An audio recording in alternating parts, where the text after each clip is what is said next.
London, 1854.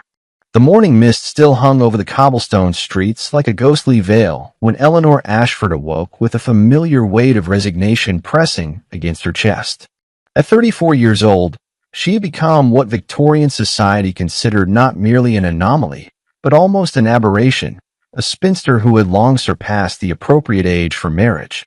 While young ladies of 15 to 21 were displayed like precious commodities in glittering ballrooms, their futures bright with possibility, Eleanor had become invisible, a shadow existing at the margins of real life, a cautionary tale whispered behind fans and over teacups. Her mother had passed away 3 years prior, taking with her the last hopes that Eleanor might still find a husband. "You were always so particular, my daughter," her mother had said on her deathbed, her voice weak but laden with disappointment that cut deeper than any blade. "You refused Mr. Pemberton when you were 20 because he was dull. You dismissed the vicar at 23 because you felt no spark. You waited for love, for passion, for something more than comfortable companionship. And now it is too late." The words had embedded themselves in Eleanor's heart like thorns that never fully healed, festering wounds that reopened with each passing birthday, each pitying glance, each whispered comment about her unmarried state. Now she lived under the roof of her uncle Cornelius Ashford, a prosperous businessman with no patience for what he considered sentimental weaknesses. He was a man who measured everything by its practical value, and in his ledger, Eleanor represented nothing but deficit. He tolerated her because his sister, Eleanor's mother, had requested it in her will, but he made it clear, in every cold glance and every cutting remark during dinners, that Eleanor was a burden he bore with growing resentment. Another mouth to feed, she had heard him tell his wife one evening when he thought Eleanor had retired to her room. And for what purpose? She is past her prime, past any reasonable hope. No sensible man will look at her twice. She should be grateful we provide her with shelter and food, though God knows what she does to earn her keep. His wife, Aunt Margaret, had replied in a voice that dripped with false sympathy. "Perhaps we could find her a position as a governess, Cornelius. Surely her education could be put to some use. It seems wasteful to simply house her when she could be earning her own way." The conversation had continued, discussing Eleanor as if she were a problematic piece of furniture that needed to be disposed of, and she had stood frozen in the hallway, her hand on the banister, feeling her value as a human being diminish with every word. If you're beginning to feel Eleanor's loneliness, leave a comment sharing if you've ever felt invisible at some point in your life. And if this story touches your heart, don't forget to like and subscribe to the channel so you won't miss the next chapters of this unexpected journey. Eleanor had learned not to cry anymore. Tears were a luxury she could no longer afford, a weakness that would only confirm what everyone already believed about spinsters, that they were bitter, emotional creatures who had failed at the most basic duty of womanhood. She had learned to occupy the corners of rooms, to fade into wallpaper and shadows, to smile politely when they asked, with that cruel pity that masqueraded as concern, whether she had considered becoming a governess or a lady's companion. "After all, Miss Ashford, a woman of your age must be practical," Lady Pemberton had said just last week, her voice carrying across the drawing room where Eleanor had been serving tea to her cousin Caroline's guests. The smile Lady Pemberton offered didn't reach her eyes. "There is no time left for romantic fantasies. You must think of your future, of how you will support yourself when your uncle, well, when circumstances change." The implication was clear. When Uncle Cornelius died, Eleanor would be without protection, without home, without prospects. She would be dependent on the grudging charity of distant relatives or forced into the degrading position of seeking employment. At 34, she was too old to be desirable as a governess. Families wanted young, energetic women who could keep up with boisterous children. She was too educated to be a mere servant, yet too unmarried and poor to maintain any social standing. She existed in a liminal space, belonging nowhere, wanted by no one. But the worst, the truly devastating moment that had nearly broken what remained of Eleanor's spirit, had happened 6 months earlier. Eleanor had been invited to tea at the Hartleys' home, or rather, her cousin Caroline had been invited and had brought Eleanor as companion, much as one might bring a shawl or a reticule a necessary accessory without any intrinsic value. She was seated with other women in the elaborate rose and gold drawing room, surrounded by delicate porcelain figurines and silk cushions, pretending to be interested in their insipid conversation about the latest embroidery patterns and which shade of ribbon was most fashionable that season. The air was thick with perfume and the subtle undercurrent of competition that existed among society ladies, each trying to outdo the other with tales of their daughter's success or their own social triumphs. Eleanor had been holding a delicate teacup painted with roses, nodding at appropriate intervals, when she heard her name being mentioned in the adjacent room. The door between the rooms was slightly ajar, and voices carried clearly through the opening. That Ashford woman? The voice belonged to Lady Hartley, loud and clear, with no attempt to lower her volume.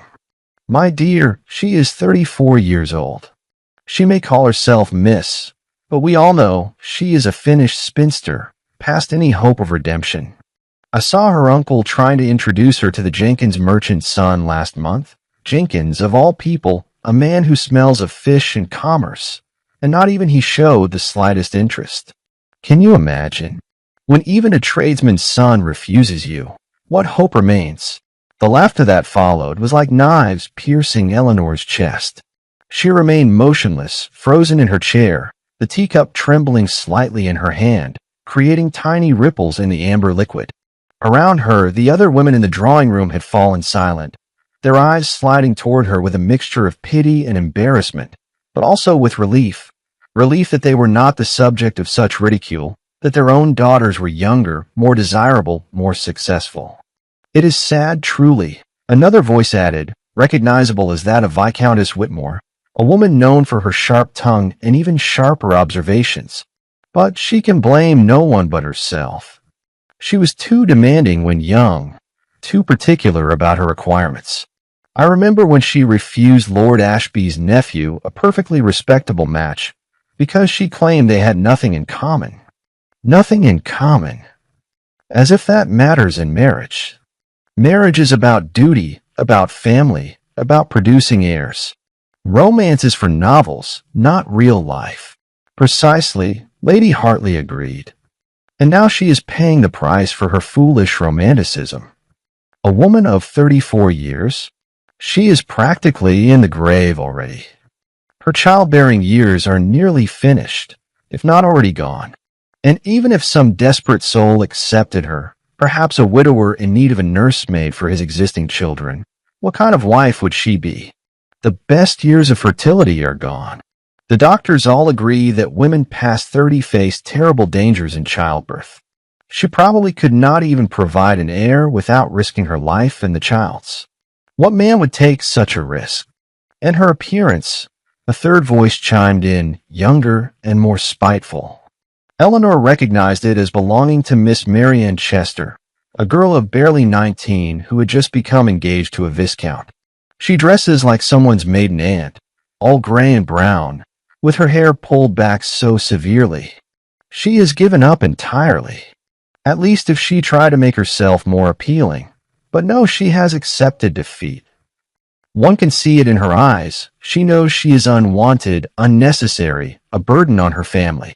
Eleanor had remained in her seat for another excruciating 20 minutes, her face a mask of composure, while her insides churned with humiliation and pain.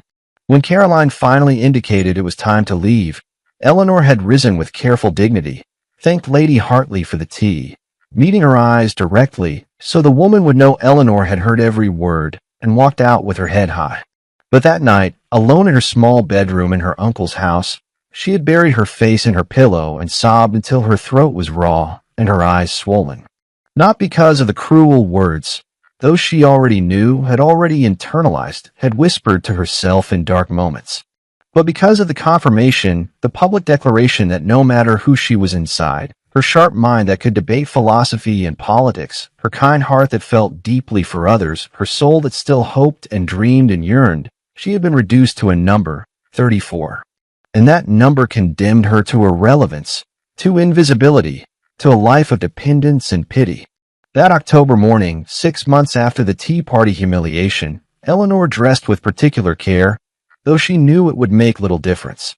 She wore her gray dress, the color that had become her unofficial uniform, a shade that allowed her to blend into backgrounds and avoid attention. The dress was well made but several years old, the style slightly outdated, marking her as someone who could not afford to follow fashion's rapid changes. She pinned her chestnut hair into a severe chignon, though in her mirror she could still see that her hair remained thick and lustrous, with only a few silver threads beginning to appear at her temples. Her eyes, a deep hazel that changed with her mood in the light, looked tired but were still clear and intelligent. She was not, she knew objectively, ugly. But at 34 and unmarried, beauty was irrelevant. She might as well have been plain as a post for all the attention she received. The invitation to the Worthingtons' ball had been on her writing desk for a week, and she had stared at it each morning with a mixture of dread and resignation. She had only decided to accept because Caroline had insisted, had actually come to her room and sat on her bed with unusual earnestness. "Please, Eleanor," Caroline had said, gripping her hand. "I know these events are difficult for you, but I need you there. Mother is unwell and cannot attend, and Father insists I must have a chaperone. You know I cannot go alone, and if I do not attend, I will miss seeing Lord Pemberton, who has finally shown interest in me." Eleanor had wanted to refuse, to plea a headache or fatigue, but Caroline's eyes were so desperate, so full of the hope that Eleanor herself had once possessed, that she could not bring herself to disappoint her younger cousin. Caroline was 22, still well within the acceptable age for marriage, still the recipient of admiring glances and whispered compliments. Eleanor remembered being that age, remembered the thrill of preparation for balls, the flutter of excitement at the prospect of dancing, of conversation, of possibility. So she had agreed, and now she was preparing to endure another evening of being invisible, of standing against walls while others danced, of smiling pleasantly while matrons pitied her and young girls looked at her with fear, seeing in Eleanor their own potential future if they made wrong choices. The Worthington ballroom was an explosion of opulence that made one's eyes burn with the sheer excess of it all. Crystal chandeliers hung from the ceiling like imprisoned constellations, each prism refracting the light of hundreds of candles into dancing rainbows that painted the golden silk-lined walls with shifting patterns of color. The floor was polished marble, imported from Italy at enormous expense, so smooth and reflective that the dancers seemed to float above their own mirror images. The aroma was an intoxicating mixture of expensive French perfumes, lavender and rose and jasmine, melted beeswax from the hundreds of candles, and the white roses and lilies that overflowed from massive Chinese porcelain vases on every available surface. The orchestra, positioned in a gallery above the main floor, played a Strauss waltz with precision and feeling, the music swelling and falling like waves. Couples whirled across the floor in perfect synchronization, the ladies' gowns creating gorgeous patterns of color, sapphire blue and emerald green, ruby red and amethyst purple, all against the stark black and white of the gentlemen's evening attire. Most of the dancing ladies were young, so young, 16, 17, 18 years old, wrapped in tulle and silk and dreams of the future, their faces flushed with excitement and exertion, their eyes bright with hope. Their partners were often older, established men in their 20s and 30s, men who had achieved enough success to take a wife and needed a fresh young bride to run their households and bear their children. Eleanor positioned herself in her usual place, near a marble column decorated with gilded acanthus leaves and topped with a bust of some Roman goddess. From this vantage point, she could observe without being too conspicuous, could watch the parade of youth and beauty without having to participate. She held a glass of champagne that she did not intend to drink. It merely gave her hands something to do, prevented her from fidgeting nervously. It was then that Lady Pemberton passed by, moving through the crowd like a ship under full sail, her considerable bosom leading the way, her elaborate gown of purple silk rustling with every step. She was accompanied by her daughter Lucinda, an angelic creature of 17 in sky-blue satin that perfectly complemented her golden curls and porcelain complexion. Lucinda was everything Eleanor was not: young, beautiful, sought after. Already 3 men had proposed to her this season, and her mother was holding out for a title, hoping for at least a baronet if not higher. "Oh, Miss Ashford," Lady Pemberton said, stopping briefly beside Eleanor's column. Her tone was the one people used when addressing servants or small children, devoid of real respect or interest. Still attending these events? How persistent of you. Her eyes traveled over Eleanor's gray dress with barely disguised disapproval, taking in every detail. The slightly outdated cut, the absence of jewelry beyond a simple locket, the sensible slippers instead of fashionable dancing shoes. I would have thought you might prefer quieter entertainments at your age. These balls are so exhausting, are they not? All this noise and heat and commotion. I find them tolerable, Lady Pemberton, Eleanor replied with careful politeness, though her fingers tightened on her champagne glass. Lady Pemberton's expression suggested she doubted this. Well, I suppose everyone must make their own choices. Lucinda, darling, come along. Lord Hartley is waiting for us, and we must not keep him. He has expressed particular interest in claiming the supper dance. She leaned slightly closer to Eleanor, her voice dropping to what she clearly intended as a confidential whisper, but which carried perfectly well. It is lamentable when a woman does not accept her destiny, Miss Ashford. Your continued presence at such events only serves to remind everyone of missed opportunities. You should be at home, making yourself useful in some capacity. Perhaps charitable work. Surely there are orphans or poor families who could benefit from your time. With that parting shot, Lady Pemberton swept away, her daughter in tow, leaving Eleanor feeling as if she had been struck. The implication was clear. Eleanor's time would be better spent serving those beneath her station, since she had failed so completely at achieving the station to which she had been born. She was an embarrassment, a failure, someone who should hide herself away rather than continue to haunt the edges of society like an unwanted ghost.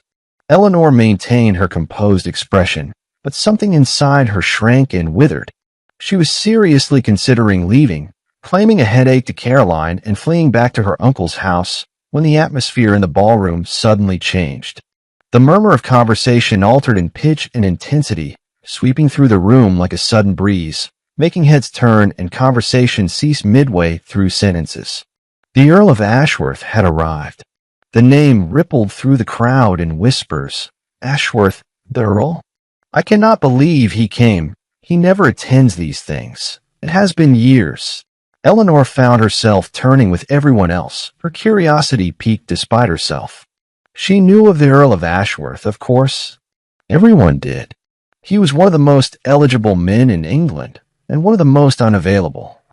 Sebastian Thorne, the fifth Earl of Ashworth, was a legend whispered in London's ballrooms and drawing rooms, a figure of romance and tragedy that young ladies sighed over and ambitious mothers schemed about uselessly. He was 38 years old, widowed for 5 years, and he rarely appeared at social events. The stories about him were numerous and contradictory. Some said he was devastatingly handsome, others that grief had made him haggard and cold. They said that the death of his wife Catherine during childbirth, taking with her the son he would never know, never hold, never teach to ride or read, had transformed him into a bitter recluse who found no joy in anything. They said he spent his days in his vast estate in Derbyshire, surrounded only by books and memories, that he walked the halls at night like a ghost himself. They said his heart was as cold as the stones of his ancestral castle, that he had sworn never to marry again, that he had rejected every attempt by society to draw him back into the marriage market. But when Eleanor saw him cross the ballroom entrance, what she noticed first was not coldness, but exhaustion, the deep weariness of a man who had been carrying a heavy burden for far too long. Sebastian was tall, perhaps 6 feet, with broad shoulders beneath an impeccably cut black evening coat that must have been made by Weston or another of London's finest tailors. His waistcoat was dark gray silk, his cravat tied in a perfect mathematical knot, his movements bearing that particular grace that came from privilege and training. His hair was dark as a raven's wing, worn slightly longer than current fashion dictated, with some silver threads appearing at the temples that only added to his distinguished appearance. His face was angular, with high cheekbones and a strong jaw, a face that might have been carved from marble except for the very human pain etched into it. But it was his eyes that captured Eleanor's attention and held it. They were gray, not the pale gray of morning mist, but the deep storm gray of clouds before thunder, eyes that had seen too much and felt too deeply.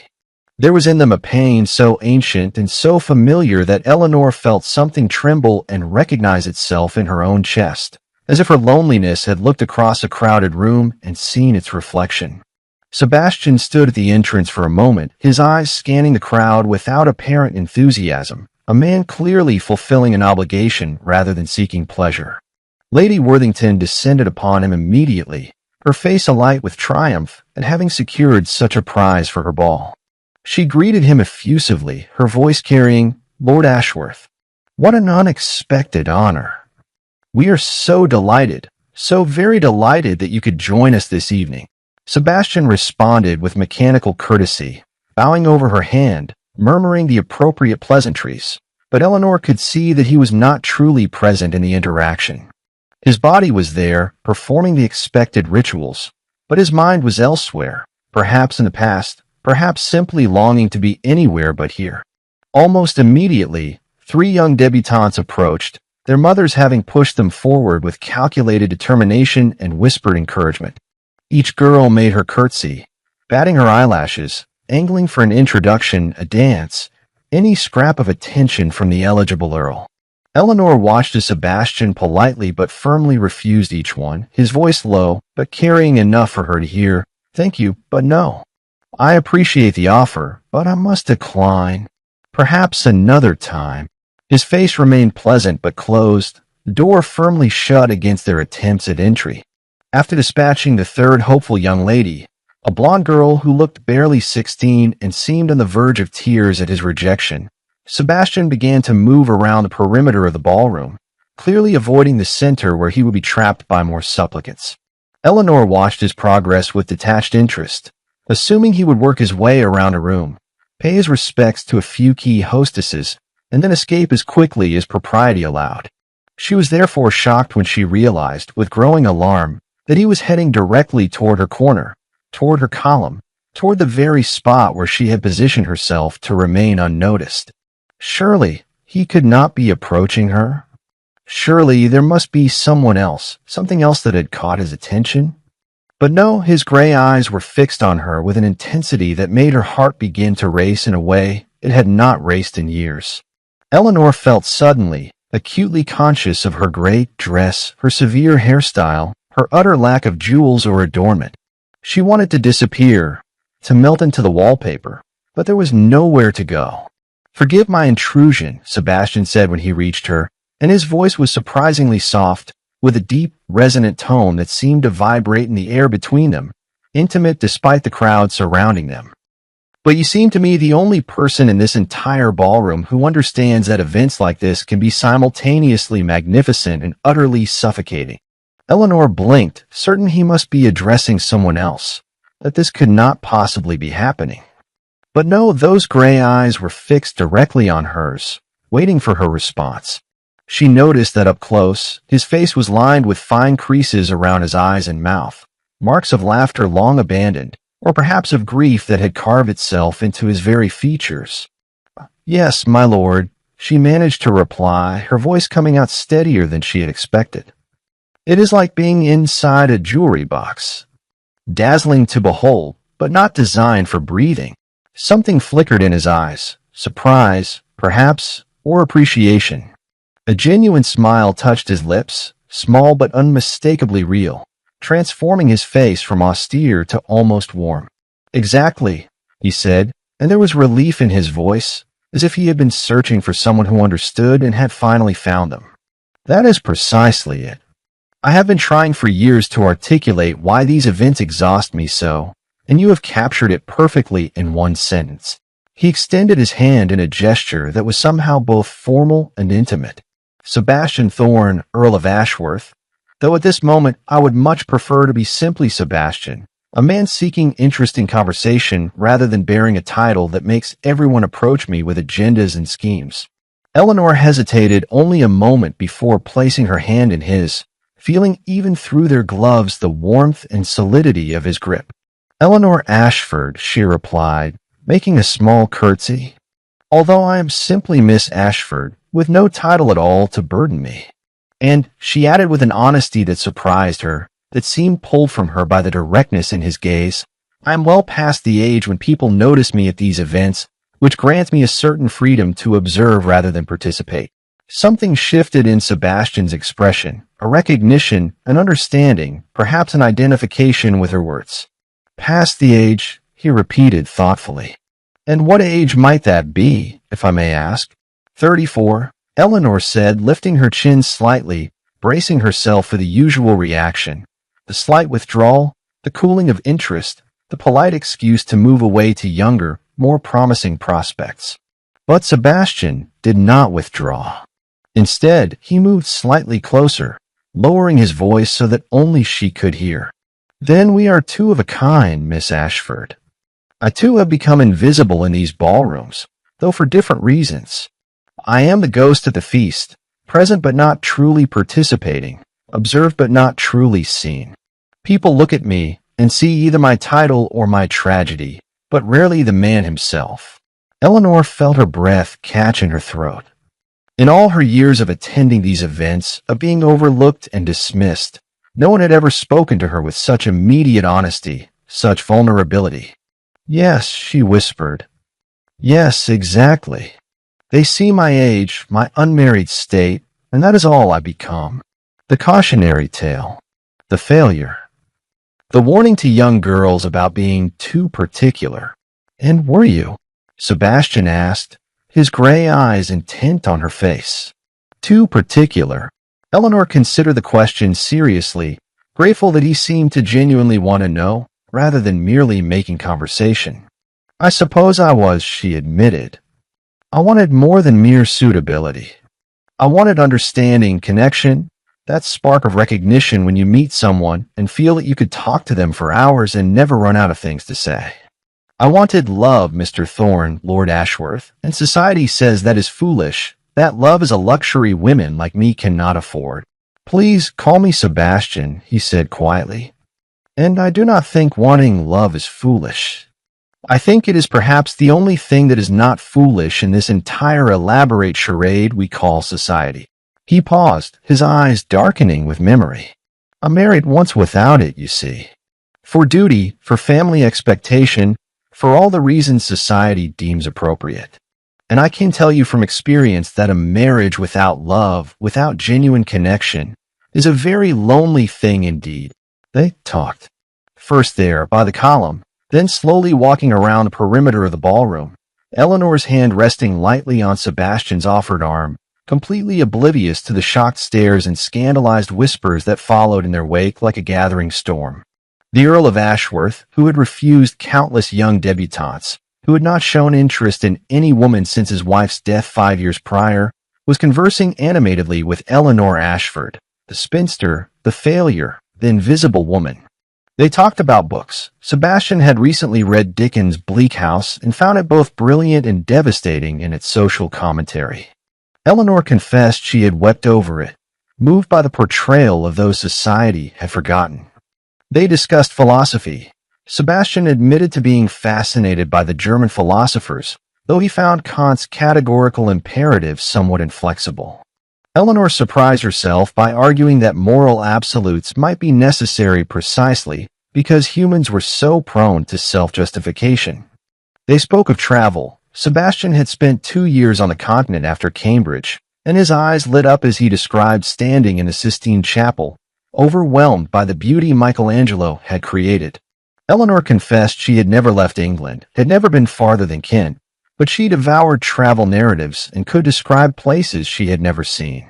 You should see Rome, Sebastian said with sudden passion. The light there is different from anywhere else, golden and ancient, as if you were walking through history itself.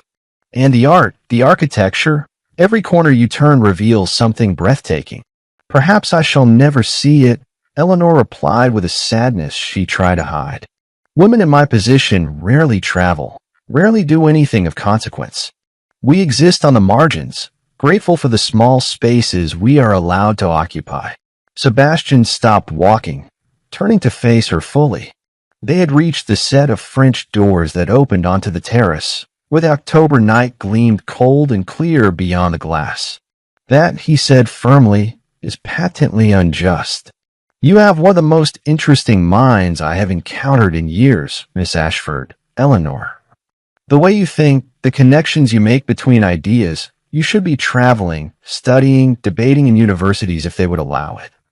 Instead, society has decided that because you are 34 and unmarried, you are somehow less valuable, less worthy of opportunity. It is absurd. Eleanor felt tears prick her eyes, not tears of sadness, but of relief at finally being seen as something other than a failure. "Thank you," she managed to whisper. "You cannot know how much it means to hear someone say that. To be treated as if my thoughts matter, as if I matter." "You do matter," Sebastian said with such conviction that Eleanor had to look away, overwhelmed. "I have spent the last 5 years believing I was alone in my isolation, in my sense of not fitting into the world society has constructed. But standing here talking with you, I realize I was simply looking in the wrong places for connection." In the days that followed that extraordinary night, the impossible continued. Sebastian called at the Ashford residence the very next day, presenting his card and asking to see Miss Eleanor Ashford, not her uncle, not her aunt, but Eleanor specifically. Uncle Cornelius had been stunned, torn between delight at having an earl show interest in his household and suspicion about what such interest might mean for his troublesome niece. Sebastian sent flowers, not the conventional roses that every other suitor sent, but white lilies and blue hydrangeas arranged with artistry and care, accompanied by a card in his own hand that said, "For the most interesting woman I have met in years. May we continue our conversation?"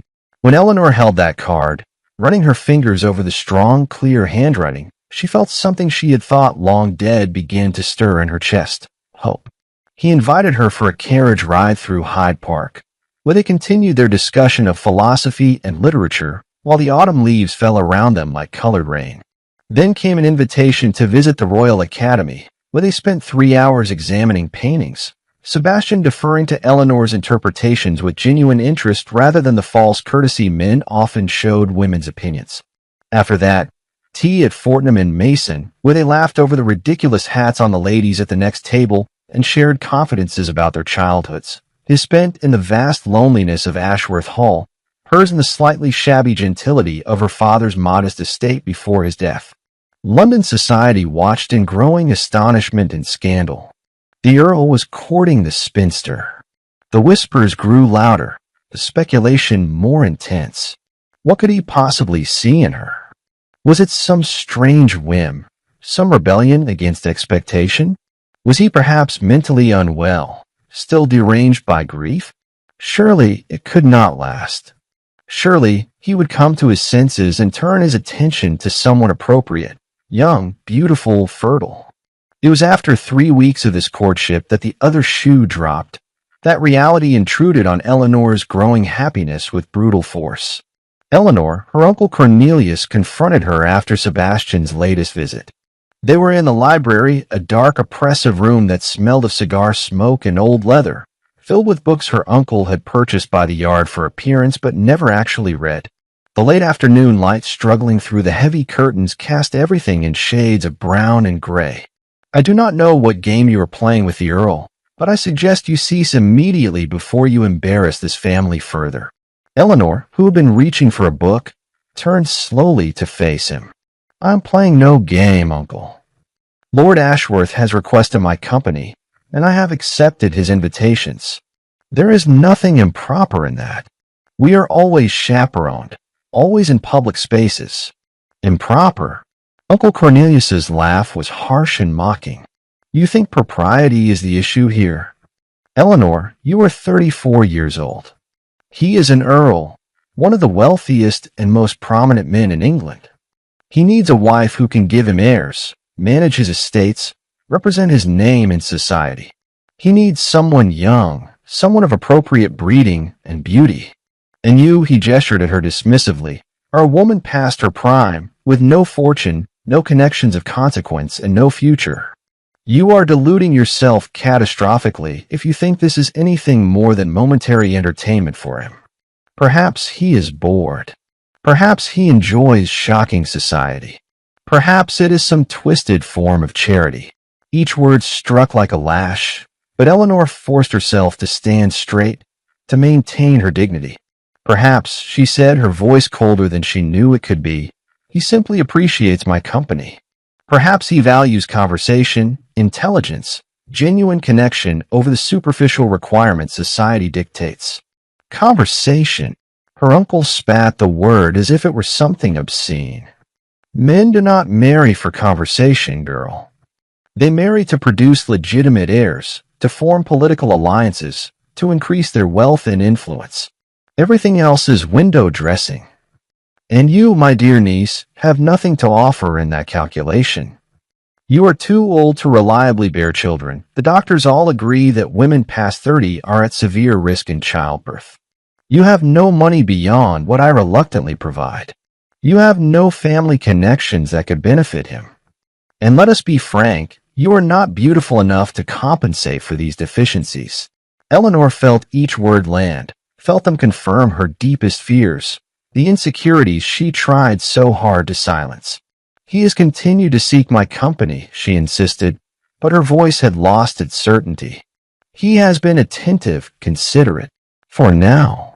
Uncle Cornelius moved closer, looming over her with barely contained anger. Do you know what will happen when this infatuation ends, as it inevitably will? You will be a laughingstock. Every matron in London is already whispering about the old maid who deluded herself into thinking she had caught an earl. When he moves on, when he realizes the foolishness of this dalliance and turns his attention to someone appropriate, you will be left with nothing. Not even the small dignity you currently possess.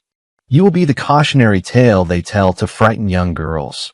Do not be too particular, or you will end up like Eleanor Ashford, clinging desperately to false hope in her twilight years. It is not false, Eleanor whispered, but even she could hear the doubt creeping into her voice. He has been sincere, I am certain of it. Are you? Her uncle's voice softened into something almost pitying, which was somehow worse than his anger. Eleanor, I say this not to be cruel, but to be realistic. You are not in his world. You do not belong there. And the sooner you accept that, the less painful the inevitable end will be. You should be grateful for the attention while it lasts, but do not mistake temporary amusement for genuine regard. Do not mistake politeness for love. Eleanor fled the library, her uncle's words echoing in her mind, poisoning the happiness she had been nurturing so carefully. She retreated to her small bedroom, that cramped space that contained all her worldly possessions, a few books, some worn dresses, the dried flowers Sebastian had sent. She sat on her narrow bed and forced herself to face the questions that had been lurking at the edges of her consciousness. What if Uncle Cornelius was right? What if this was merely a momentary aberration in Sebastian's behavior, a brief rebellion against society's expectations that would end when he came to his senses? What if she was being foolish, setting herself up for a devastating fall? But Sebastian continued to call, continued to seek her presence. And 3 weeks after their first conversation at the Worthington Ball, during an outing to Kensington Gardens, he asked Eleanor to marry him. They were walking through a less frequented path, surrounded by perfectly trimmed boxwood hedges and beds of chrysanthemums that still resisted stubbornly against the cold. The October afternoon was glorious, the sky a brilliant blue streaked with wisps of white cloud.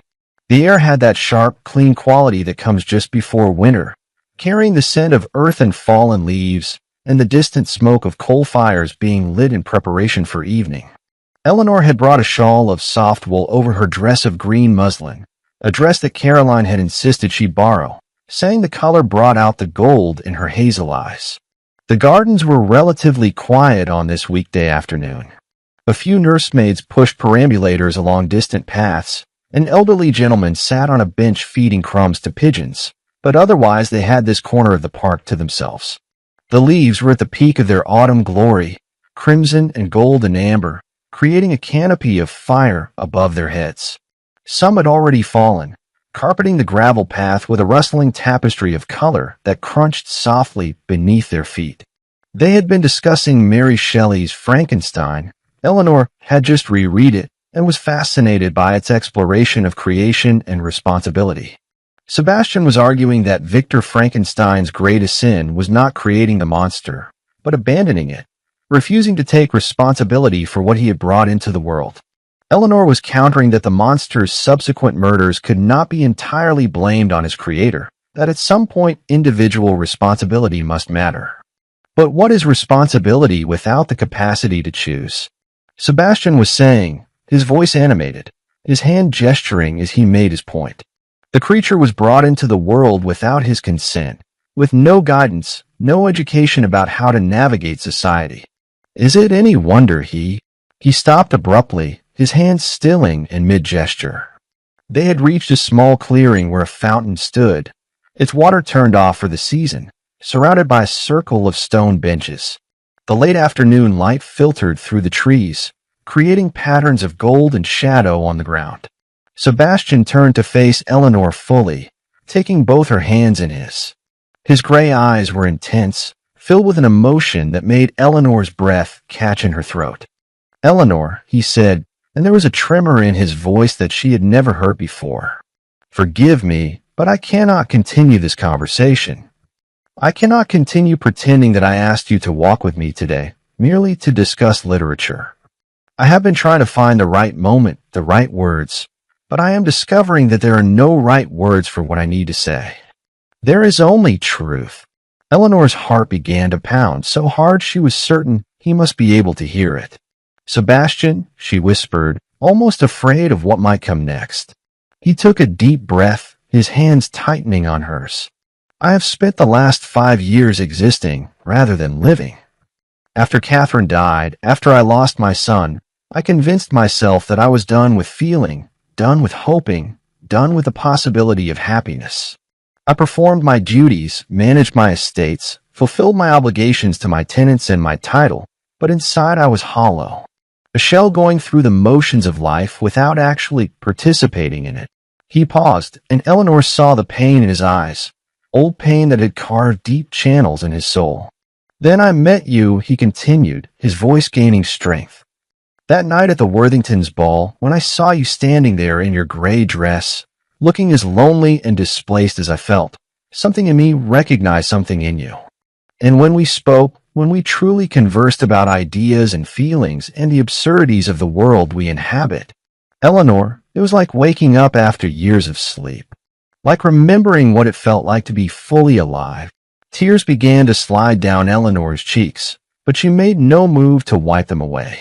She was frozen, hardly daring to breathe, afraid that any movement might shatter this moment. "These past 3 weeks have been the happiest of my adult life," Sebastian said, and now there were tears in his eyes too. "Every conversation with you reveals new depths, new facets of who you are. You challenge me, make me laugh, see me as a man rather than a title or a tragedy. With you, I am simply Sebastian, no more, no less.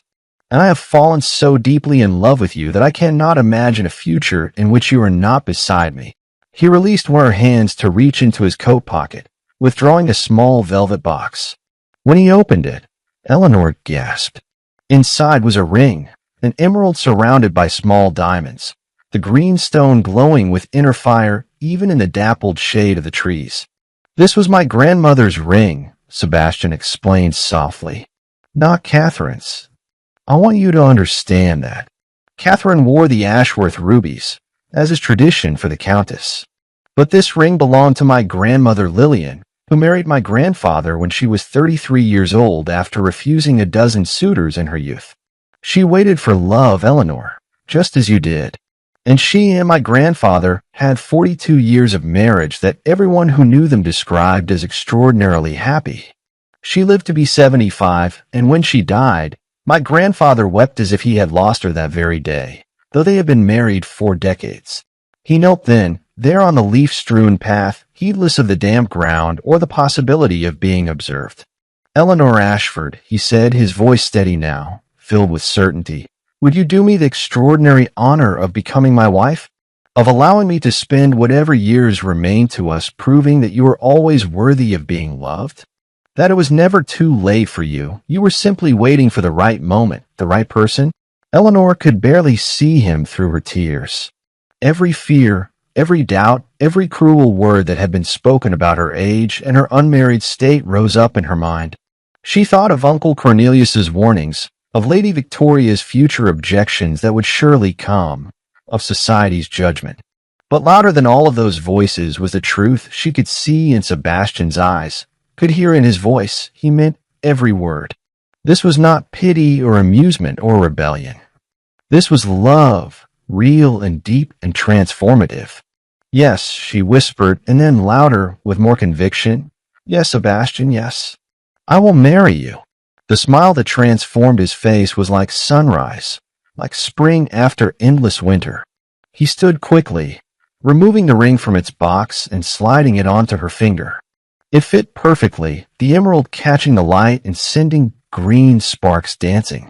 And then he was pulling her into his arms, holding her as if she were infinitely precious, as if he had found something he had thought lost forever. Thank you, he murmured into her hair. Thank you for saying yes. Thank you for existing.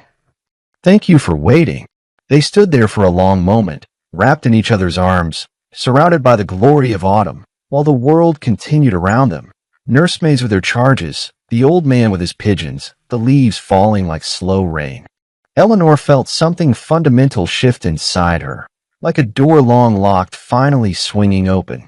She had been so certain that happiness was not meant for her, that she had missed her chance, that she would spend her life in the margins.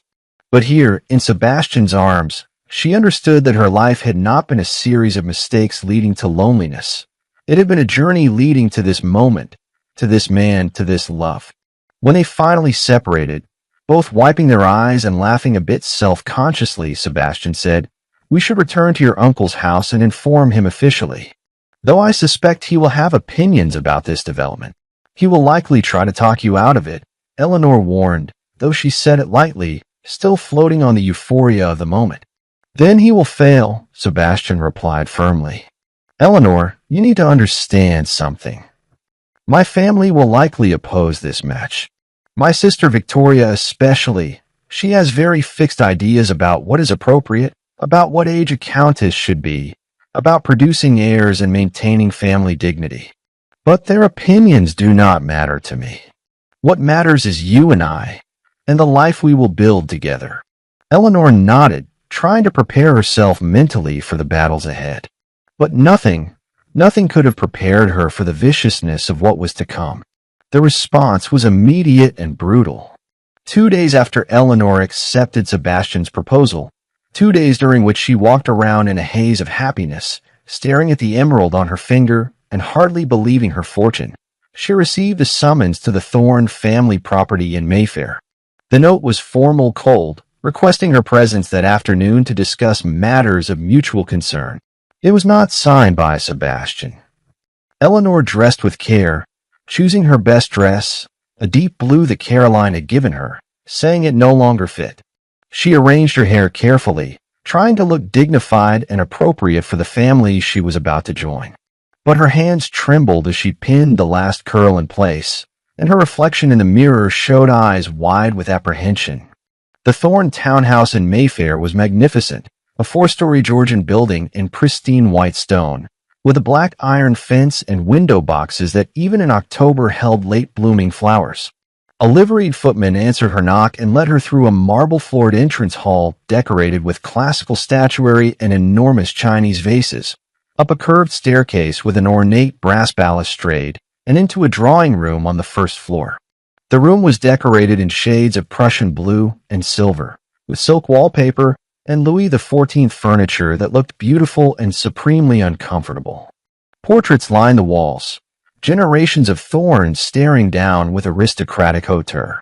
And seated in the center of this splendor, like judges at a tribunal, were Sebastian's sister Lady Victoria Pembroke and his younger brother Lord Edmund Thorne. Lady Victoria was a handsome woman of 50, with Sebastian's dark hair now heavily streaked with gray, and the same gray eyes but without any of his warmth or depth. She was dressed in burgundy silk with extensive jewelry, emeralds at her throat and ears, rings on every finger. Everything about her proclaimed wealth, status, and absolute certainty in her own judgment. Beside her sat Edmund, 35 years old, with his brother's features but coarser, less refined. Where Sebastian's face showed sensitivity and intelligence, Edmund showed indulgence and a certain cruelty around the mouth. Miss Ashford, Lady Victoria said without preamble, not rising, not offering tea or any gesture of hospitality. Her voice was cold, clipped, the accent of someone who had never had to concern herself with being liked. Please sit. We shall not waste time with pleasantries. Eleanor sat on the indicated chair, a delicate gilt thing that forced her to perch uncomfortably on its edge. She folded her hands in her lap to stop them from shaking, and met Lady Victoria's gaze steadily, refusing to show the fear that was crawling up her spine. Let us be direct, Lady Victoria continued, her eyes hard as flint. This farce of an engagement must end immediately. It is unsuitable in every conceivable way, and we cannot permit it to continue. Eleanor felt her blood run cold, but she forced herself to speak calmly. I do not know what you mean, Lady Victoria. Your brother asked me to marry him, and I accepted. There is no farce about it. My brother, Edmund interjected, his voice carrying a sneer that twisted his features, is still in mourning for his wife and child. Oh, I know it has been 5 years, but grief does strange things to a man's judgment. He is not in his right mind, clearly, or he would never have made such an absurd proposal. 5 years is a considerable period of mourning, Eleanor said quietly, and your brother seems perfectly lucid to me. He is a grown man, capable of making his own decisions. Capable. Lady Victoria laughed, a sound like breaking glass. Miss Ashford, let us dispense with politeness and speak plainly. You are not suitable to be Countess of Ashworth. You are 34 years old. 34. Do you understand what that means for a woman of your station? It means you are past your prime, past the age when ladies are expected to marry. Young ladies marry between 15 and 21, perhaps 23 at the absolute latest. By 34, a woman who has not married is considered a failure, and there are reasons for that failure. Each word struck Eleanor like a physical blow, but she held Lady Victoria's gaze, refusing to flinch, refusing to give this woman the satisfaction of seeing her crumble. Sebastian is an earl, Lady Victoria continued, her voice rising with each word, gaining passion and venom. He is one of the premier peers of England, with estates in 5 counties, with a seat in the House of Lords, with responsibilities to his tenants, his title, his family name. He needs an heir, a legitimate male heir to inherit everything our family has built over centuries. And you, Miss Ashford, are far beyond the safe age for childbearing. Women have children at 34, Eleanor managed to say, though her voice was barely above a whisper. It is not unheard of. Women die at 34 trying to have children. Lady Victoria nearly shouted, standing abruptly from her chair and taking several steps toward Eleanor, looming over her like a bird of prey. Do you have any idea of the risks? I have lost 3 acquaintances to childbirth, and 2 of them were over 30. The doctors are unanimous on this point. The older the woman, the greater the danger to both mother and child. Would you kill my brother a second time, Miss Ashford? Would you force him to bury another wife, to lose another child, to live through that nightmare again? The accusation hit Eleanor like a slap. She had not thought of it in those terms, and not considered that attempting to give Sebastian a child might put him through the same agony he had already endured. Doubt crept into her heart like poison. And even if you survived, Edmund added, standing as well and approaching from the other side, so that Eleanor was surrounded, trapped between them like prey, what guarantee do we have that you could even conceive? A woman of your age, unmarried for so long, there must be something wrong with you, some deficiency. If you were capable of bearing children, you would have married years ago. Some man would have claimed you. The fact that no one has suggested that you are barren, damaged in some essential way. That is cruel, Eleanor said, her voice shaking now with anger and hurt. That is unfounded and cruel. You know nothing about me, about why I did not marry earlier. We know everything we need to know, Lady Victoria hissed, her face close to Eleanor's now. Close enough that Eleanor could smell her expensive perfume and see the fine lines around her eyes. We know you are a spinster of 34 with no fortune, no connections of consequence, no beauty to recommend you. We know you saw an opportunity when my brother, in a moment of weakness, of loneliness, paid you attention, and you seized it with both hands like the desperate woman you are. That is not true, Eleanor protested, standing up now, refusing to remain seated while they attacked her from above. I love him. I did not seek this, did not expect it. Love. Edmund laughed mockingly. Do you think Sebastian loves you? Truly. A man who could have any young beauty in England, any fresh debutante of good family and proper age? He could marry Lady Arabella Hartley, who is 19 years old, beautiful as a summer's day, daughter of a duke, with a dowry of £20,000. Or Miss Charlotte Pemberton at 17, with her delicate features and impeccable breeding. These are appropriate wives for an earl, Miss Ashford. Young women who can give him healthy children, who can manage his households, who can represent the Ashworth name with dignity and grace. Your brother chose me, Eleanor said, and despite everything, there was strength in her voice now, a core of certainty that these cruel people could not quite extinguish. He did not choose those young ladies. He chose me, knowing my age, knowing everything about me. That must mean something. It means he is confused, Lady Victoria said, her voice dropping to something almost gentle, which was somehow more terrifying than her anger. It means he is lonely, and you happen to be there, offering companionship and conversation. But Miss Ashford, surely you must see that this cannot last. The novelty will wear off.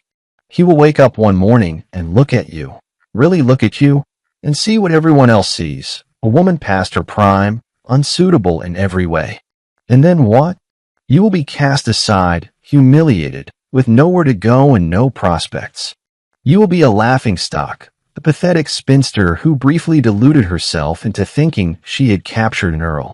The words hurt because they echoed Eleanor's own deepest fears, the doubts that whispered in the darkest hours of the night. What if they were right? What if Sebastian's interest was temporary, based on some romantic notion that would not survive the harsh light of day-to-day reality? Edmund moved to a small table by the window and returned with a leather portfolio.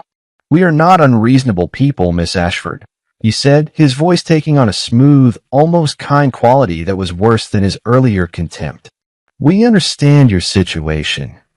We know your uncle provides for you grudgingly, that you have no real security or prospects. That is why we are prepared to make you an offer.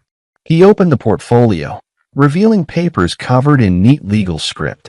If you voluntarily end this engagement, if you go to Sebastian and tell him that you have reconsidered, that you believe he deserves someone younger and more suitable, we are prepared to settle £5,000 on you. Enough to purchase a small cottage in the country, to live independently without having to rely on your uncle's charity or seek employment. You would be comfortable, Miss Ashford. Secure. You could have a quiet, dignified life. It was bribery. Naked, shameless bribery. They were trying to buy her off, to pay her to disappear from Sebastian's life. Eleanor stared at the papers, at the figure written there. £5,000, a fortune for someone in her position, enough to transform her life from dependence to independence. For a moment, just a moment, she was tempted. Not because she doubted her love for Sebastian, but because their words had planted seeds of doubt about his love for her. What if he did come to regret choosing her? What if she was condemning him to a life of disappointment, perhaps even to repeating the tragedy of losing a wife in childbirth? Wouldn't it be more loving to set him free, to let him find someone who could give him everything he needed without risk? But then she remembered the look in his eyes when he proposed, the certainty in his voice when he said he loved her, the way he spoke of his grandmother, who had also married late and lived a long, happy life. She remembered 3 weeks of conversation, of genuine connection, of being seen and valued for who she actually was. And she knew with sudden clarity that to accept this money would be to betray not just Sebastian, but herself, to accept society's judgment that she was worth less because of her age, that she did not deserve happiness, that she should accept crumbs rather than feast at the table of love. Eleanor straightened her spine, lifted her chin, and looked Lady Victoria directly in the eye. I did not come here to be insulted or bought, she said, her voice low, but vibrating with emotion that she no longer tried to hide. I came because I received a summons, thinking perhaps you wished to welcome me into the family, however reluctantly. Instead, I find myself accused of being desperate, barren, unsuitable, of being fundamentally unworthy simply because I am 34 years old rather than 17. She took a breath, feeling power flow into her voice. But I will not be dismissed so easily. I love Sebastian, and unless I am very much mistaken, he loves me. Not because he is confused or lonely or rebelling against you, but because we have found in each other what every human being seeks: understanding, companionship, genuine connection. You call me unsuitable because of my age? I call your values warped if you believe a woman's worth expires at 21. How dare you?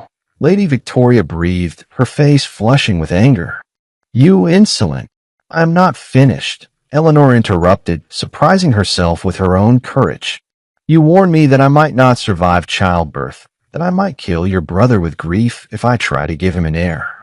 Do you not think Sebastian and I have considered this? Do you not think we are capable of making our own decisions about our lives? And as for being barren or damaged, that is pure speculation on your part, designed to wound me and undermine my confidence. You do not know what the future holds for any of us. She moved toward the door, her hand shaking, but her voice steady. I will not voluntarily end this engagement. If Sebastian wishes to end it, he may tell me himself. But I will not accept your money, your judgment, or your attempts to control both your brother's life and mine. Thank you for making your position clear. I will show myself out. She walked from the room with as much dignity as she could muster, down the curved staircase, through the marble hall, and out into the street, where the afternoon sun seemed blindingly bright after the dim oppression of that drawing room. Only when she was safely in the hired cab, the Thorn townhouse receding behind her, did she allow herself to shake, to press her hands to her face, to release the tears she had been holding back. But they were not tears of defeat. They were tears of rage and fear, and surprisingly, a kind of fierce pride. She had stood up to them. She had refused their money and their attempts to intimidate her. She had claimed her right to love and be loved, regardless of what society decreed was appropriate. The question was, what would Sebastian say when his family told him about this meeting? Would he stand by her, or would their words plant seeds of doubt in his mind as well? Eleanor spent a sleepless night tossing in her bed, alternating between fierce determination and crippling doubt. She did not tell Sebastian about the meeting. She wanted to see if he would come to her to hear if his feelings had changed. For 2 days, she heard nothing, and with each passing hour, her fears grew. Perhaps they had gotten to him. Perhaps he was reconsidering. Perhaps. And then, on the 3rd day, Sebastian arrived at her uncle's house in a fury. Eleanor was in the morning room, attempting to focus on needlework and failing miserably, when she heard the commotion in the entrance hall, raised voices, her uncle's protests, and then heavy footsteps approaching rapidly. The door burst open without warning, and Sebastian stood there, his face flushed with anger, his usually immaculate hair disheveled as if he had been running his hands through it repeatedly. Eleanor, he said, his voice rough with emotion. Why did you not tell me? Uncle Cornelius appeared in the doorway behind him, looking affronted and anxious in equal measure. My lord, this is most irregular. Leave us, Sebastian commanded, his eyes never leaving Eleanor's face. Now, I will do no such thing. This is my house, and Miss Ashford is under my protection. Then protect her from my family's cruelty. Sebastian rounded on him, his aristocratic bearing suddenly very apparent, the centuries of command inherent in his title making itself felt. Or have you already had your say as well? Have you also told her she is too old, too unsuitable, too unworthy? Uncle Cornelius paled and stepped back. My lord, I merely expressed concerns about the appropriateness. Get out. Sebastian's voice was quiet now, but it carried absolute authority.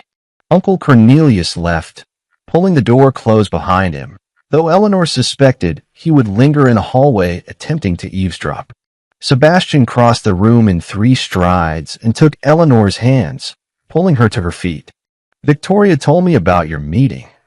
Not immediately. She waited 2 days, thinking I would forget you, move on, that the engagement would simply dissolve through inaction. When I confronted her about why I had received no response to my messages, "Yes, Eleanor, I have sent 3 messages in as many days, which your uncle apparently never delivered," she finally admitted that she and Edmund had interviewed you. Oh, Eleanor breathed. So that was why she had heard nothing. Her uncle had been intercepting Sebastian's communications, likely hoping the silence would drive them apart.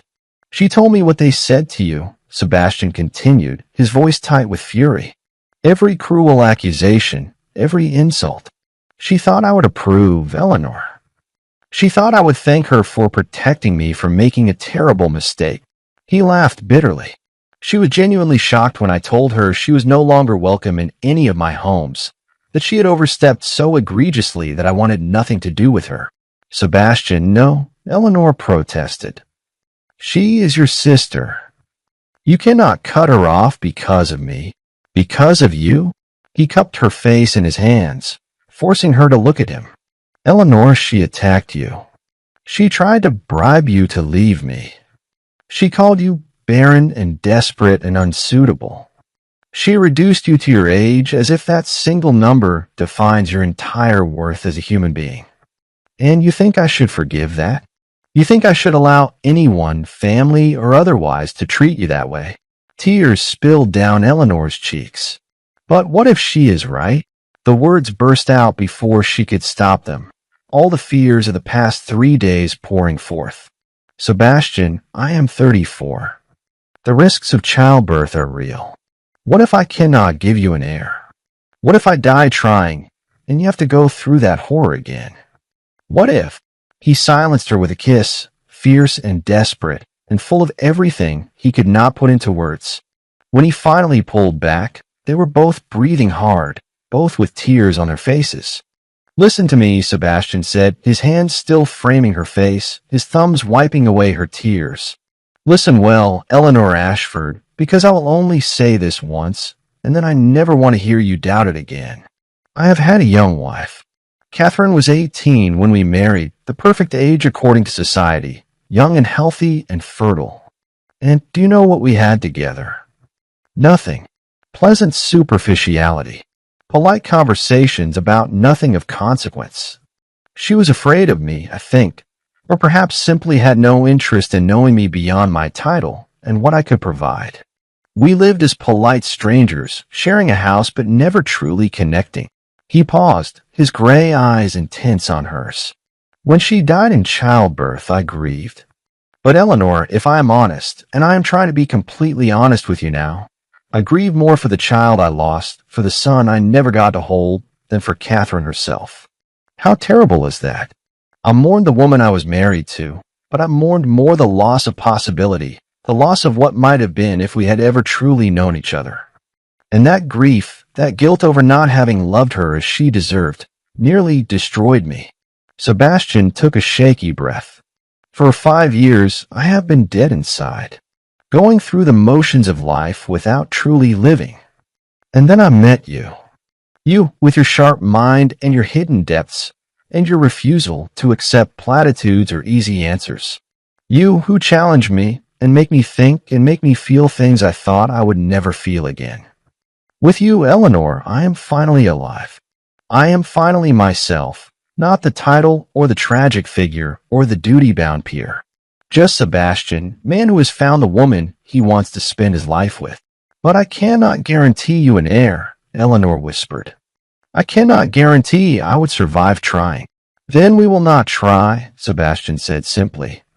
"Eleanor, I already lost a child. That pain is carved into my bones. If I had to choose between having you in my life without children, or having a dozen heirs without you, I choose you. I choose you every time, in every circumstance.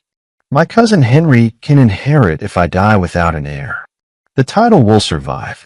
What matters is that I finally have a chance at happiness, at love, at a marriage that is real rather than a facade. Your family will hate me," she said, but she could hear that her resistance was weakening, that she was beginning to believe, beginning to hope again. "My family," Sebastian said with steel in his voice, "will learn to accept my decision or they will have no place in my life. I am done letting them dictate my choices, my happiness. I am done living for duty and tradition, and what is appropriate." His voice softened. "Eleanor, you asked me once if I had considered that I might deserve a second chance at life. Well, you are my second chance. You are my opportunity to do it right this time, to build a marriage based on love and respect and genuine partnership, rather than social expectation." He released her face and took her hand, the one wearing his grandmother's ring. This emerald belonged to a woman who also married late by society's standards. My grandmother Lillian was 33, nearly your age, when she married my grandfather. Everyone said she was too old, that she had waited too long, that she would likely die in childbirth. Do you know what happened? She had 3 healthy children, my father, my Aunt Charlotte, and my Uncle William, all born after she was 33. And she lived to be 75 years old, vigorous and sharp-minded until the very end. My grandfather was devoted to her until his own death 3 years after hers. Their marriage was legendary in our family for its happiness. Eleanor stared at the ring through her tears, seeing it with new eyes. "You never told me that story." "I wanted to," Sebastian admitted. "But I wanted you to accept my proposal for yourself, not because of some reassuring family precedent. But now, after what Victoria said to you, I think you need to hear it. Eleanor, late marriages are not doomed. Women over 30 can and do have healthy children. Society's rules about appropriate ages are arbitrary and cruel, designed to control women and reduce them to their reproductive capacity." He pulled her close, wrapping his arms around her.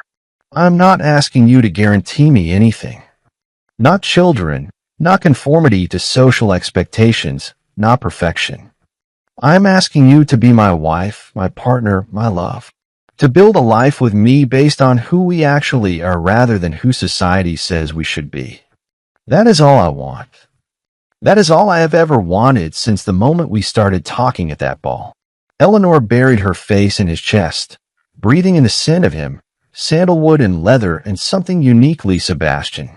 She let herself feel his solid warmth, the steady beat of his heart under her ear. And slowly, the fears that his family had planted began to dissolve, replaced by certainty. This was real. This was right. And society's judgment, cruel as it might be, could not change that fundamental truth. "Yes," she whispered against his chest. "Yes, I still want to marry you. I am sorry I doubted, sorry I let them get into my head." "Never apologize for being human," Sebastian interrupted, tipping her face up to his. "Never apologize for having fears. God knows I have enough of my own. The question is not whether we doubt or fear, but whether we choose courage anyway. Whether we choose love even when it is difficult." "Then I choose courage," Eleanor said, and felt the truth of it resonate through her. "I choose love. I choose you, Sebastian, whatever comes." He kissed her again, softer this time, sweet and full of promise. When they parted, both were smiling through their tears. "We will marry soon," Sebastian said. "I will not give my family time to mount further campaigns against us. 3 weeks from now, in the chapel at Ashworth Hall. A small ceremony with only those who truly support us in attendance. Will that suit you?" "Perfectly," Eleanor agreed. "Though I warn you, Caroline will want to help me choose a dress, and she has very strong opinions." Sebastian laughed, the sound of pure joy that transformed his face. "Let her. After all we have been through, Caroline deserves some happiness too. She has been your ally through all this.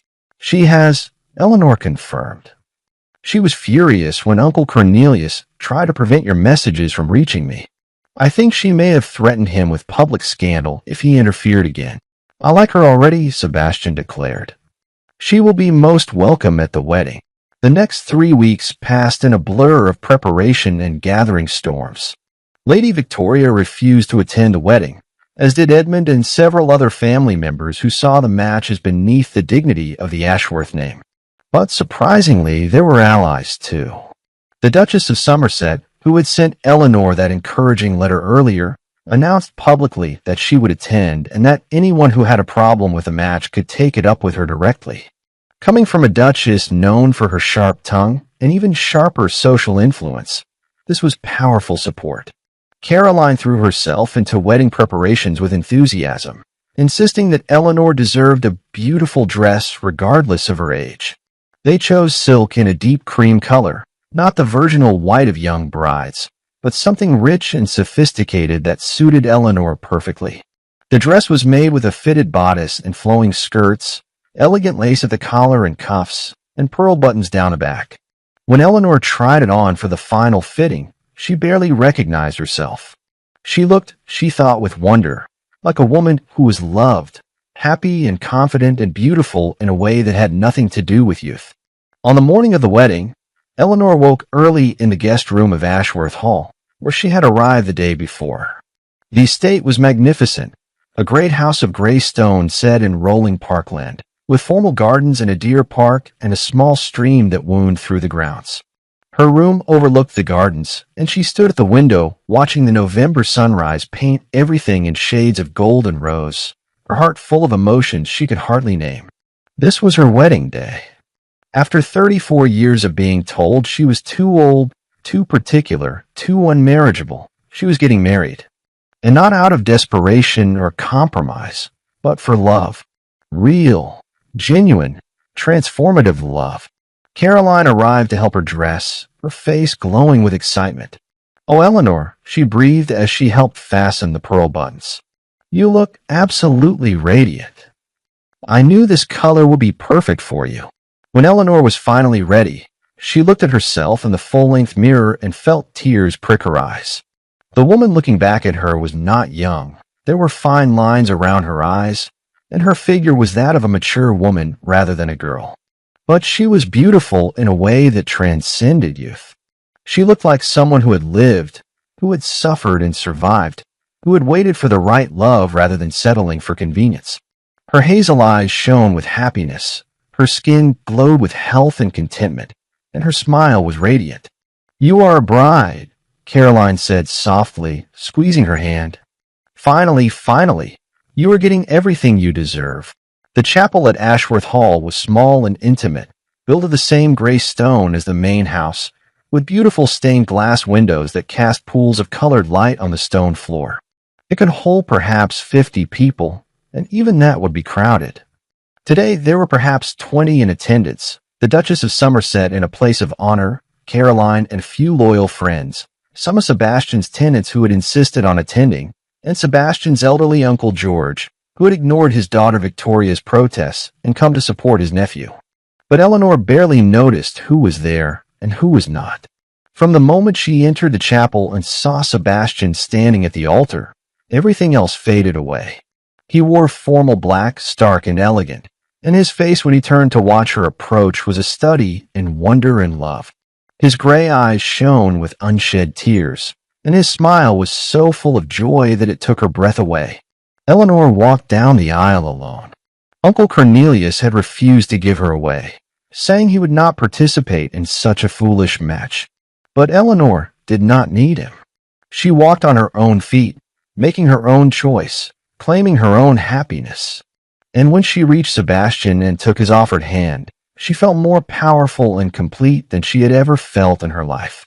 The ceremony was traditional, but deeply felt.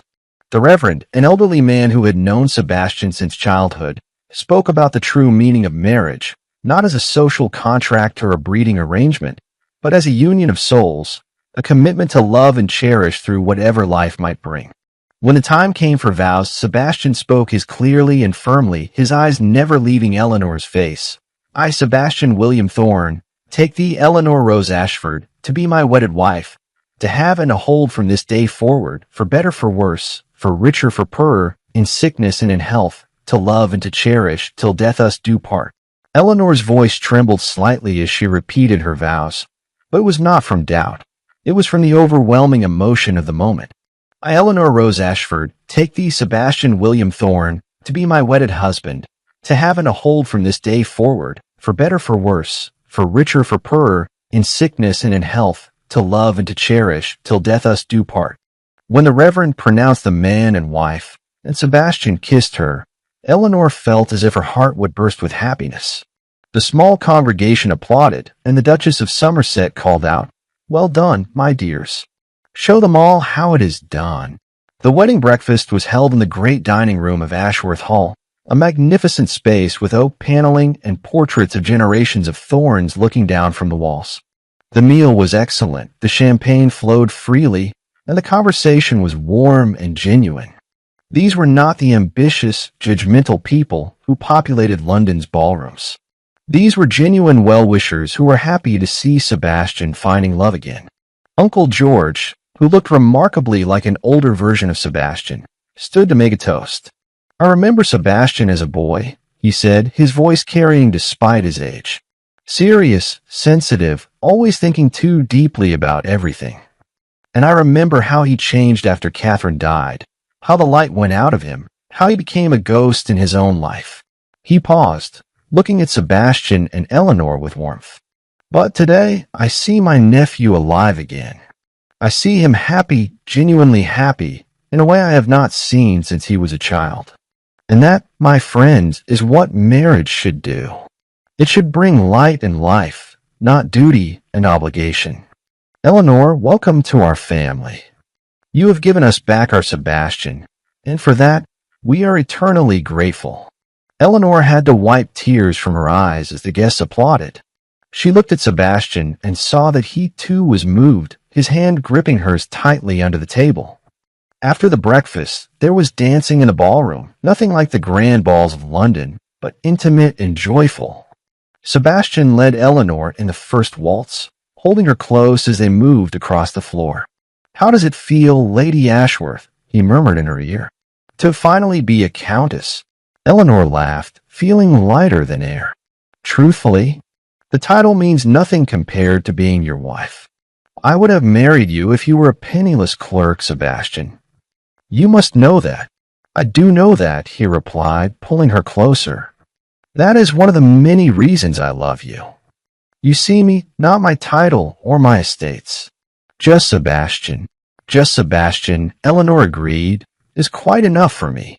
They spent their wedding night in the master suite of Ashworth Hall, a room that Eleanor had been nervous about entering.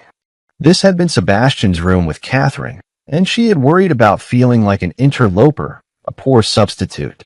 But Sebastian had anticipated this. When he led her into the room, she saw immediately that it had been completely redecorated. The heavy dark furniture Catherine had preferred was gone, replaced with lighter pieces in warm wood tones. The walls had been repainted in a soft blue-gray, and the bed was new, dressed in linens of cream and gold. "I wanted this to be ours," Sebastian explained, watching her take in the changes. "Not mine and Catherine's, with you as an afterthought. Ours, Eleanor. Our room, our life, our fresh start." The thoughtfulness of it undid her completely. Eleanor turned to him with tears streaming down her face. "How did I get so lucky?" she whispered. "How did I find you?" "I think," Sebastian said, drawing her into his arms, "we found each other. Two lonely souls who refused to give up on the possibility of real connection, real love."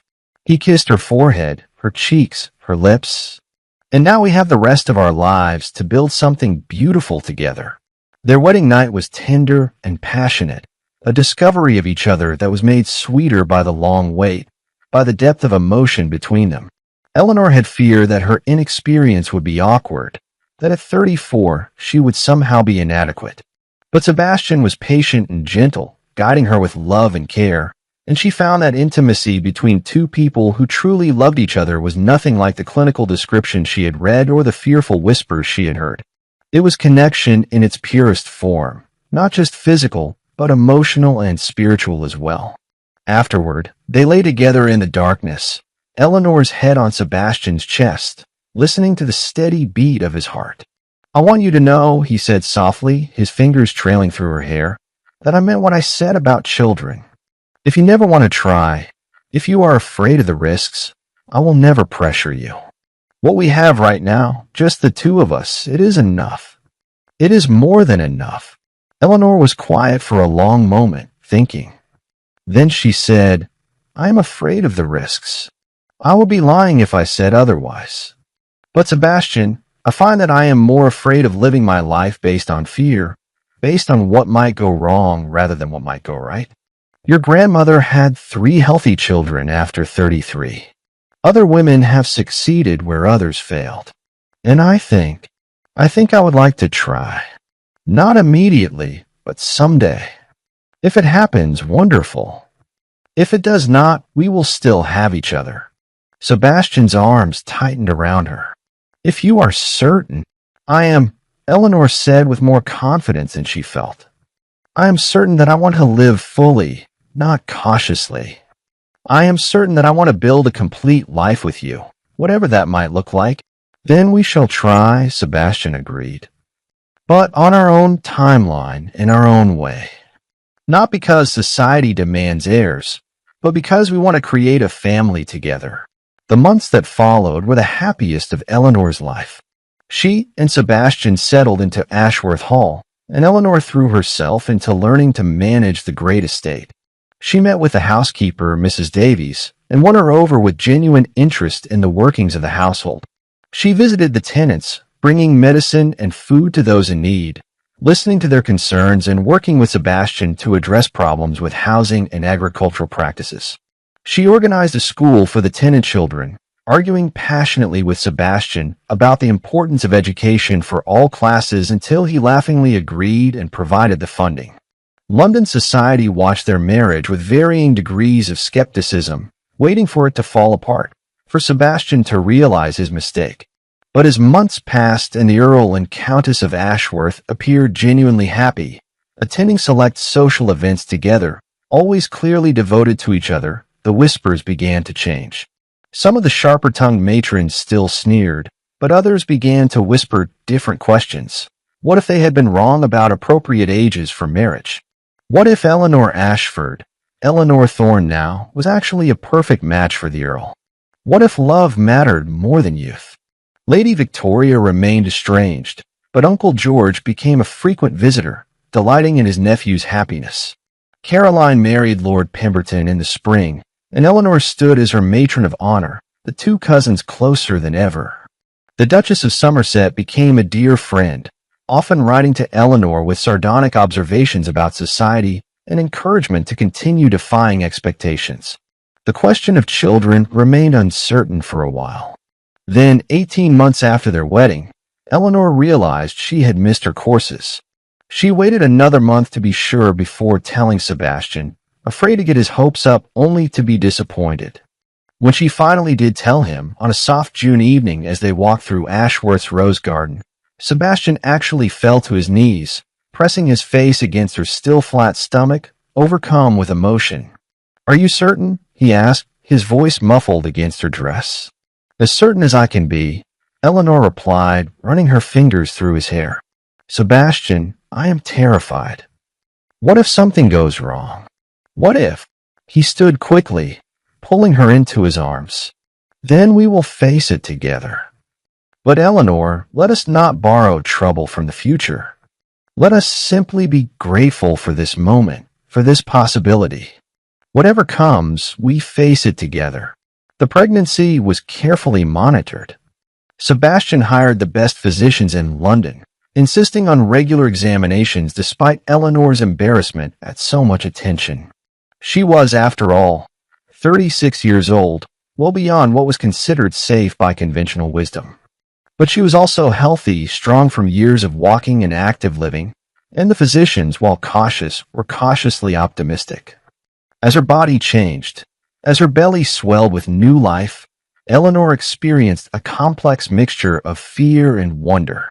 There were days when she was certain something would go wrong, that she would be punished for daring to be happy, for daring to attempt motherhood at such an advanced age.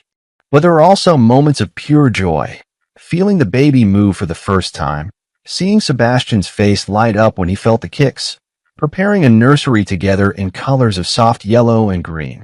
Lady Victoria, hearing of the pregnancy, sent a cold letter suggesting that Eleanor was being reckless and selfish, risking not only her own life but Sebastian's happiness. Eleanor read it once, felt the familiar sting of judgment, then deliberately burned it in the fireplace. She would not let Victoria's fear and prejudice poison these precious months. The birth, when it came on a cold February morning, was long and difficult. Eleanor labored for 18 hours, and there were moments when even the physicians looked worried. When Sebastian's face was gray with fear as he paced outside the bedroom door, men not being allowed in the birthing room despite his protests. But Eleanor was determined to survive, to meet this child she and Sebastian had created, to prove all the naysayers wrong. When the baby finally emerged with a lusty cry, and the midwife announced, "A healthy boy, my lady." A beautiful, healthy boy. Eleanor burst into tears of relief and joy. They placed the baby in her arms, a red-faced, squalling bundle with a shock of dark hair, and she stared at him in wonder, hardly able to believe this miracle was real. When Sebastian was finally allowed to enter, he stopped in the doorway, taking in the scene. Eleanor exhausted but radiant, cradling their son. He crossed to them slowly, as if afraid that moving too quickly might shatter the moment. When he reached the bed and looked down at his son for the first time, tears streamed down his face. "He is perfect," he whispered. "You are perfect. My God, Eleanor, you did it. You brought him safely into the world." "We did it," Eleanor corrected gently. "Together, as we do everything." They named him William, after Sebastian's grandfather, and he was christened in the same chapel where his parents had married. The christening was attended by a much larger crowd than the wedding had been. Word had spread of the healthy birth, and suddenly many people who had been skeptical of the match wanted to show their support. Even Lady Victoria attended, though she remained stiff and formal, unable to fully admit she had been wrong. But Uncle George held his great-nephew with tears of joy, and the Duchess of Somerset announced loudly that this was proof that society's rules about appropriate ages were nonsense invented by people with too much time and too little sense. Caroline, now pregnant herself, hugged Eleanor tightly and whispered, "You gave me courage, you know. Watching you refuse to accept society's limitations, insisting on living on your own terms, it made me braver too." Eleanor and Sebastian went on to have 2 more children, a daughter named Lillian after Sebastian's grandmother, born when Eleanor was 38, and another son, Edmund, born when she was 40. Each birth carried risks. Each was carefully monitored, but each resulted in a healthy child and a mother who survived to hold them. Eleanor never took it for granted, never forgot how lucky she was. But she also never regretted her choice to try, to live fully rather than cautiously. As the years passed, Ashworth Hall filled with life and laughter, children playing in the gardens, racing through the halls, learning to ride in the deer park. Sebastian proved to be a devoted father, nothing like the distant aristocratic fathers of his own generation.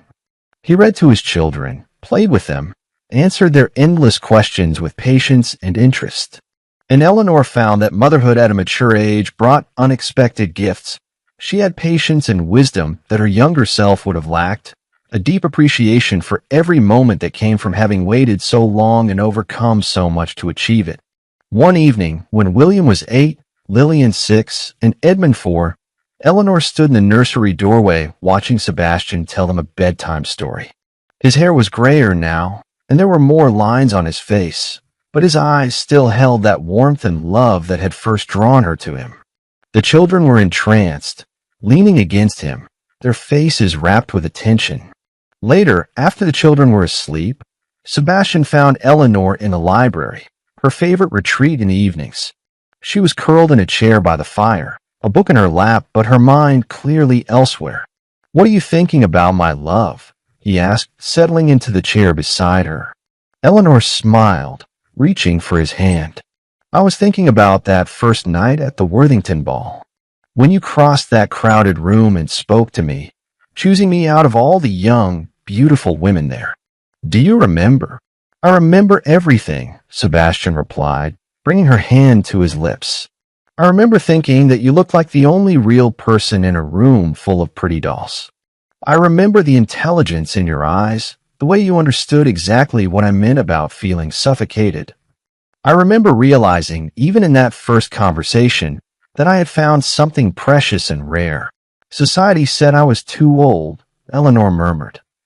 Too old to marry, too old to be desired, too old to build a life and family. They said I had missed my chance, that I should accept my fate as a spinster and be grateful for whatever scraps of existence I was allowed. And instead, you became a countess, a mother, a woman who has transformed not just her own life, but the lives of everyone around her, Sebastian said softly. You have been a better chatelaine of Ashworth than anyone in living memory. You have improved the lives of our tenants, educated their children, brought compassion and intelligence to everything you do. Our children adore you. I adore you. You are, in every way that matters, extraordinary. Eleanor felt tears sting her eyes. I used to think, she admitted, that my life was over at 34. That I had failed at the most basic expectation for women. That I was worthless. And now, Sebastian prompted gently. Now I know that my life was just beginning, Eleanor replied. That everything before, all the rejections, all the painful years of being overlooked, was simply bringing me to that moment when you would walk across a ballroom and see me. Really see me, not my age or my unmarried status, but me, Eleanor. And I know now that there is no such thing as too late for love, for happiness, for building a meaningful life. That belief is just another way society tries to control women, to make us desperate and compliant. Sebastian leaned forward and kissed her, soft and lingering. You have taught me so much, he said when they parted. About courage, about resilience, about refusing to accept limitations that others try to impose. Before you, I was existing, but not living. Now I am fully alive. And I wake up every morning grateful that you said yes to that impossible proposal in Kensington Gardens. Eleanor rested her head on his shoulder, feeling completely at peace. Outside, the winter wind howled around Ashworth Hall, but inside was warmth and love, and the life they had built together against all odds and expectations. Years later, when Eleanor was in her 60s and her children were grown, she received a letter from a young woman she did not know. The letter explained that the woman was 32 years old and unmarried, that she had been told repeatedly she was past her prime, that she should give up hope of love and marriage. But then she had heard the story of Eleanor Thorne, Countess of Ashworth, who had married at 34 and built an extraordinary life. Your story gave me courage, the woman wrote. It made me believe that it is not too late for me, that I do not have to settle or give up. Thank you for living your life so boldly.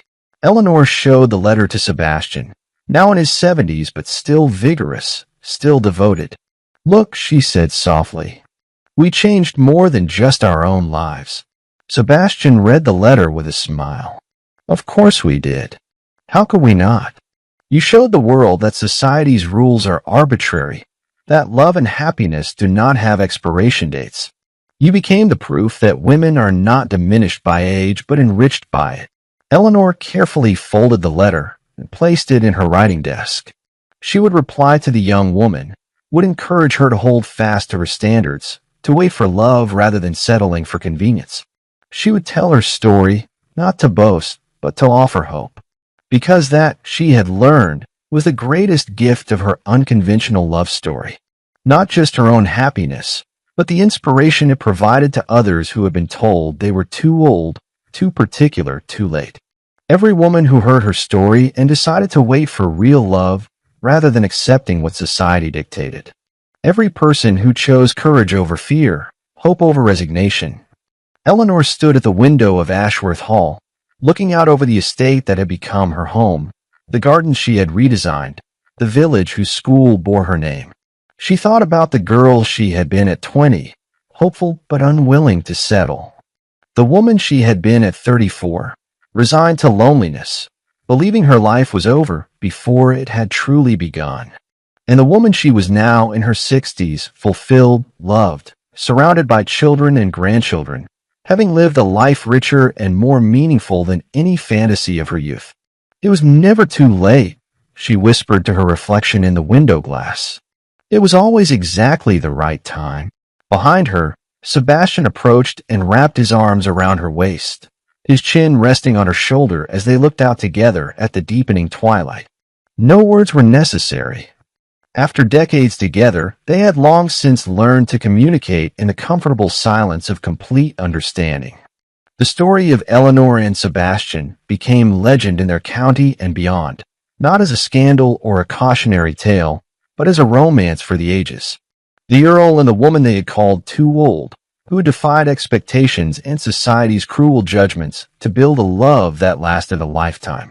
Young people in the village would point out Eleanor when she visited the tenants or attended church, whispering to each other, "That is the Countess. She married at 34 when everyone said she was too old. She had 3 children and lived happily ever after." She proved them all wrong. And Eleanor, overhearing these whispers, would smile and think, "Not wrong exactly. Just living on my own terms, in my own time." And that made all the difference. This journey of Eleanor reminds us that it is never too late to find our place in the world, never too late to be truly seen and loved for who we are. If this story touched your heart, if you saw yourself in Eleanor's struggles or her victories, leave a comment sharing your experience. Your story matters too.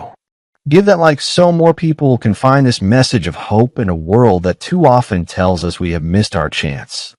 And subscribe to the channel for more stories that celebrate love in its own time, that remind us that the most beautiful chapters often begin when everyone else has declared the story over.